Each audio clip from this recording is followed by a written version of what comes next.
কিছু কিছু পরিস্থিতি আপনার বিপক্ষে যাবে। আপনি যতই ভালো থাকেন না কেন, যতই আপনি ভালো করতে চাইবেন, আপনার ভালো কিন্তু কখনোই চাইবে না। আমি কিছুদিন আগে এই কোম্পানির চর নিয়ে একটা রিলস আপলোড দিয়েছিলাম। অনেকের অনেক প্রশ্ন ছিল, এটা কি একটা রেস্টুরেন্ট নাকি রিসোর্ট, এখানে কি সবাই যেতে পারে, কিভাবে যেতে হবে, এখানে লোকেশনটা কোথায়। আজকে আমি এই ব্লগে বলে দিব সবাই কি যেতে পারবে কিনা এন্ড লোকেশনটাও। হ্যালো এভরিওয়ান, আসসালামু আলাইকুম। This is me from my page Nipa blogs. তারপর কি অবস্থা সবার? আজকে আপনাদের জন্য একটি মিনি ব্লগস নিয়ে আসলাম। এই ব্লগে আমি সব প্রশ্নের অ্যান্সার দিব।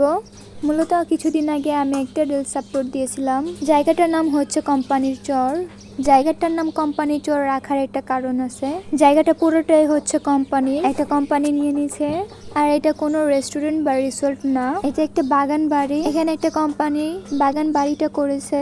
এখানে অন্য সিজনে অনেক বেশি ফুল থাকে। এখানে সূর্যমুখী বাগানও করা হয়, কিন্তু আমি যখন গিয়েছিলাম তখন কোনো ফুলই ছিল না।